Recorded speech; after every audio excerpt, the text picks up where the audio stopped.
Hello student, subject plus के online platform पर आपका स्वागत है। पिछली क्लास में हमने अवयव के बारे में पढ़ा था। आज हम पढ़ेंगे अवयव पर संक्रिया। अवयव पर कौन कौन सी संक्रिया करवा सकते हैं। अवयव का योग, अवयव का घटाव, अवयव के योग के गुणधर्म, अवयव का एक अधिशय गुणन और अवयव का गुणन पढ़ेंगे। ठीक है, तो सबसे पहले हम पढ़ते हैं अवयव का योग। अवयव का योग, ठीक है। हाँ, हम नॉर्मल योग करें जैसे 2, 5, 8, 3, 2, 1, इनका योग करें। ठीक है, तो इकाई वाले अंक में इकाई वाला अंक जोड़ते हैं 9, 9 और 5। इसी प्रकार अवयव में भी हम संगत अवयव जोड़ेंगे। जैसे मेरे पास है 2, 3, 4, 5 प्लस 5, 7, 2, 1। ठीक है, तो इसमें हम संगत अवयव जोड़ते हैं। उसी प्रकार इसमें भी हम संगत अवयव भी आपस में जोड़ेंगे। संगत अवयव 2, 5, 7, 3, 7, 10, 4, 2, 6, 5, 1, 6, ये हो गया। ठीक है, पर इसमें ये जब भी जुड़ सकती है जब दोनों का क्रम समान हो। हम सामान्य योग में तो किसी भी क्रम का हो हम जोड़ सकते हैं, लेकिन अवयव तभी जुड़ती है जब इनका क्रम समान हो। ये 2 क्रॉस 2 की है, ये भी 2 क्रॉस 2 की है, तभी इनको ऐड कर सकते हैं। ठीक है, और संगत अवयव में संगत अवयव अपन को ऐड करना है। इसके बाद हम एक और एग्जाम्पल देखें इसका।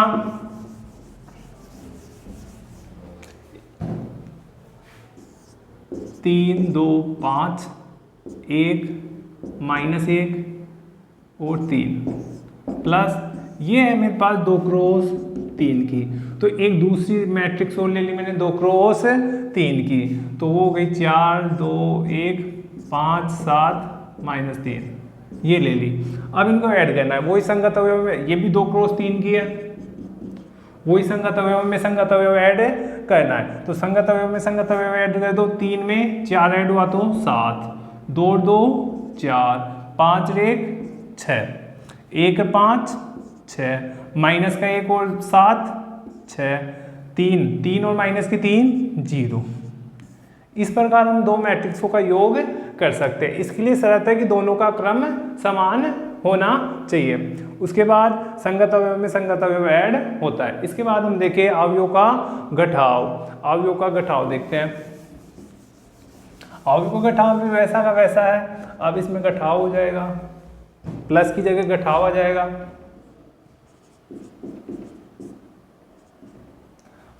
दो, 3, 5, 7, तो घटाव करने के लिए भी दोनों का क्रम समान होना चाहिए। जैसे 5, 7, 3, 1, ये है घटाव करना है। संगत अवयव में से संगत अवयव घट जाएगा। 2 में से 5 गया तो माइनस का 3, 3 में से 7 गया तो माइनस का 4, 5 में से 3 गया तो 2 और 7 में से 1 गया तो 6। तो चाहे योग करे चाहे घटाव करे, आपस में मैट्रिक्सों का क्रम समान होना चाहिए। और संगत अवयव में संगत अवयव जोड़ेंगे तो जुड़ जाएगा, घटाव करेंगे तो घट जाएगा। इसके बाद हम देखते हैं योग के लिए गुणधर्म। इसके बाद हम देखेंगे तीसरा टॉपिक,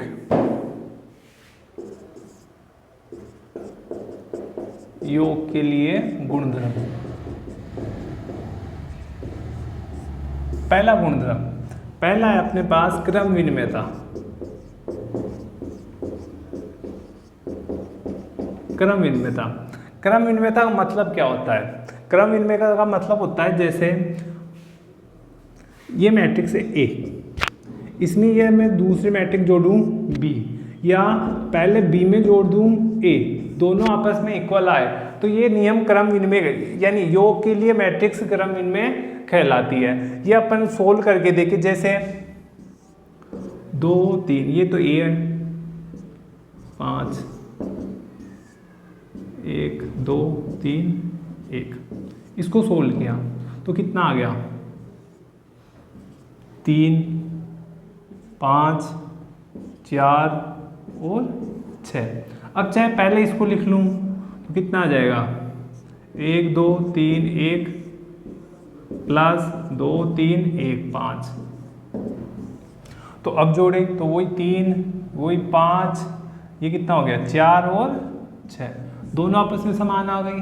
ठीक है, यदि मैं पहली में दूसरी जोड़ूँ चाहे दूसरी में पहली जोड़ूँ, आपस में इक्वल आती है तो वो क्रम विनिमय कहलाता है। तो मैं बोल सकता हूँ योग के लिए मैट्रिक्स क्रम विनिमय होती है। इसके बाद में दूसरा नियम आता है साचर्यता। साचर्यता का मतलब क्या होता है कि 3 मैट्रिक्स है मेरे पास, ए बी सी, 3 मैट्रिक्स है, ठीक है। तो मैं पहले 2 मैट्रिक्स जोड़ लूँ, फिर उसमें तीसरी मैट्रिक्स जोड़ूँ। यदि जो इनका आंसर आया वही मैं पहले लास्ट की 2 जोड़ लूँ और फिर फर्स्ट जोड़ दूँ, ये आपस में इक्वल हो, तो ये मैट्रिक्स, ये योग के लिए मैट्रिक्स क्या होगी, साचर्य कहलाएगी। तो हम ऐसा करके देखें तो ये आपस में इक्वल आता है, ठीक है। तीसरा तत्समक। तत्समक क्या होता है, एक कोई मैट्रिक्स है, इसमें कौन सी मैट्रिक्स ऐड करूं कि वापस यही आ जाए, ठीक है। तो तुम्हें पता है कि हम इसमें शून्य मैट्रिक्स ऐड कर देंगे तो वापस क्या आ जाएगी, ए ही आ जाएगी। तो योग के लिए तत्समक अवयव कितना हो गया, शून्य मैट्रिक्स। इसके बाद तीसरा, चौथा देखिए हम प्रतिलोमी। इसी में चौथा प्रतिलोमी।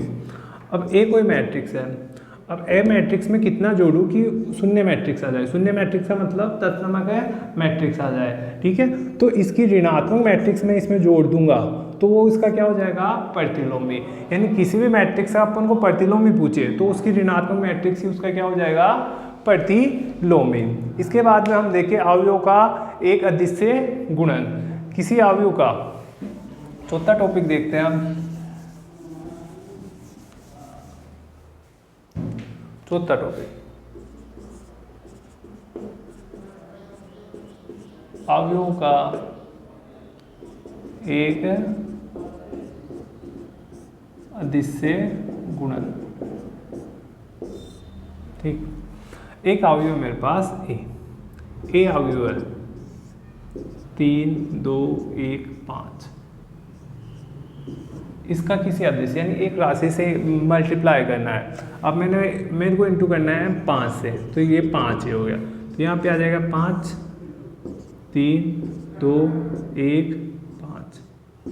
हाँ, तो अब इसे इंटू करेंगे तो इसके सभी अवयव इस 5 से गुणा हो जाएंगे।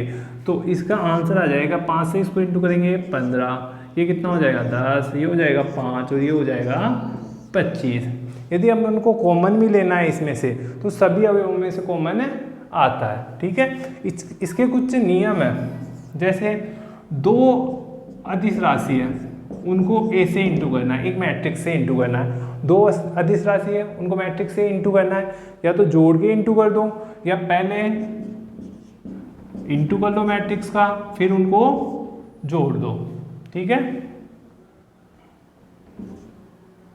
LA, ठीक है। दूसरा देखें, यदि 2 मैट्रिक्स को जोड़ के किसी से इंटू करना है, 2 मैट्रिक्स को जोड़ के अदिश राशि के से इंटू करना है, या पहले दोनों मैट्रिक्सों को के से इंटू कर लो और फिर जोड़ दो, एक ही बात होती है, ठीक। इसके बाद में हम देखेंगे अवयव का गुणन। अब देखते हैं अवयव का गुणन।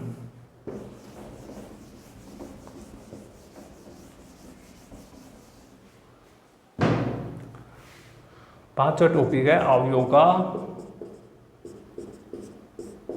गुणन,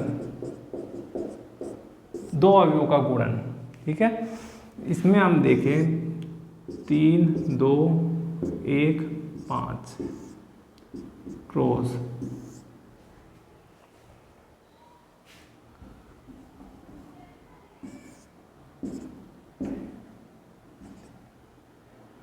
4 2 5, इन दोनों अवयवों का गुणन करना है। अब जब हमने योग और घटाव किया था तो दोनों का क्रम समान होना चाहिए, लेकिन इसमें जरूरी नहीं कि इन दोनों का क्रम समान हो। इसमें गुणा करने के लिए ये नियम लगता है, जैसे ये कितने क्रॉस, ये 2 क्रॉस 2 की है और ये 2 क्रॉस 3 की।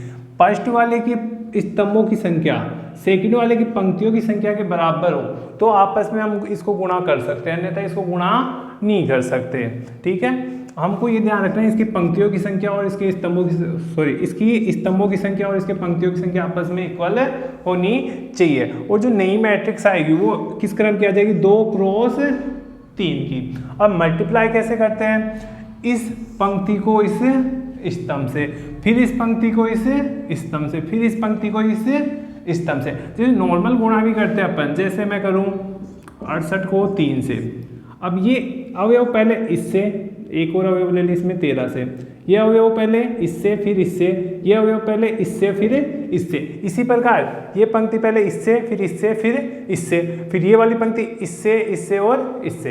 इंटू कैसे होता है देखते हैं। इसको इंटू किया इस पंक्ति को इससे, तो ये कितना हो गया 6, और ये कितना हो गया 8, फिर इस पंक्ति को इससे कितना हो गया 3 + 4, फिर 9 + 10, फिर 2 + 20, 1 + 10, फिर 3 + 25। इसको योग करके देखते हैं हम, कितना हो गया 14, 7, 19, 22, 11 और 28। और ये किस क्रम की आ गई मेरे पास 2 क्रॉस 3 की। इनका ये क्रम समान था और इस क्रम की आ गई 2 क्रॉस 3 की। ठीक है, इसके बाद एक क्वेश्चन करते हैं हम।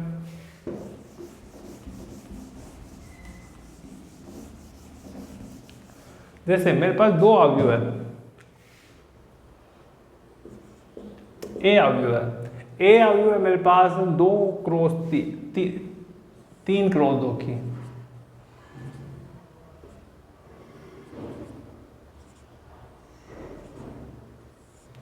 और एक बी अवयव है, एक बी अवयव है मेरे पास 1, 7, 3, 1, 5, 8। ये दूसरे क्रम की 5, 8 ऐसे। इसका क्रम है 3 क्रॉस 2 और इसका क्रम है 2 क्रॉस 3। तो यदि मैं ए को बी से गुणा करूं तो इनका ये, इसके स्तंभों की संख्या और इसकी पंक्तियों की संख्या आपस में समान है, तो गुणा हो सकता है। अब हम देखेंगे इसमें क्रम विनिमय नियम लागू होता है या नहीं होता। हम देखेंगे A B equal to B A होता है या नहीं होता। ये हुआ तो इसमें क्रम विनिमय नियम लागू है, अन्यथा नहीं है। तो पहले हम ए को बी से गुणा करेंगे, फिर बी को ए से गुणा करते हैं। ठीक, ए बी, तो ए तो मेरे पास कितनी है 3, 2, 1, 5, 2, 4, और बी कितनी है 1, 7, 5, 3, 1, 8। ये 2 मैट्रिक्स हैं, करें इनको इंटू। हाँ, पहले ये पंक्ति इन तीनों से, तो इससे इंटू करेंगे तो कितना होगा 3 + 6, 3 + 6। इसको करेंगे तो 21 + 2, 21 + 2। फिर ये पंक्ति इसी स्तंभ से, ये हो गया 15, 15 + 16, ये हो गया। अब इस पंक्ति को इन तीनों स्तंभों से इंटू करेंगे 1 + 15, 7 + 5, 5 + 40, 2 + 12, 14 + 4, 10 + 32। ये मेरे पास आ गया कितना, ये हो गया 9, ये हो गया 23, ये हो गया 31, ये हो गया 16, ये हो गया 12, ये हो गया 45, ये हो गया 14, ये हो गया 18, ये हो गया 42। ये आ गई मेरे पास ए बी। हम अब करेंगे बी ए की वैल्यू फाइंड आउट करते हैं। तो बी ए, बी कितना है मेरे पास पहले 1, 7, 5, 3, 1, 8, ये तो बी है। ए कितना है मेरे पास 3, 2, 1, 5, 2, 4। इनको मल्टीप्लाई करते हैं। हाँ, ये वाली पंक्तियों किससे इंटू करेंगे पहले, इस स्तंभ से। तो ये 3, 7, 10, इस पंक्ति को फिर इस स्तंभ से, तो ये कितना हो गया 2, ये कितना हो गया 35, और ये कितना हो गया 20। इसके बाद दोनों से हो गया, फिर इसको इससे करेंगे तो ये कितना हो गया 9 1 और ये हो गया 16, ये हो गया 6 5 और ये हो गया 32। तो ये आ गई मेरे पास कितनी, ये कितने हो गए 17, ये कितने हो गए 37 20 57, ये कितना हो गया 10 26, ये हो गया 43। तो ये तो आए किसकी वैल्यू, बी ए की वैल्यू, और ये आ गई ए बी की वैल्यू। दोनों का तो क्रम ही अलग आ गया, वैसे तो क्या समान होगी। तो ये यदि हम मल्टीप्लाई करते हैं तो A B equal to B A नहीं होता, तो हम बोल सकते हैं कि मैट्रिक्स गुणन के लिए क्रम में नहीं होती। अब हम नेक्स्ट क्लास में इसके क्वेश्चनों के बारे में अध्ययन करेंगे।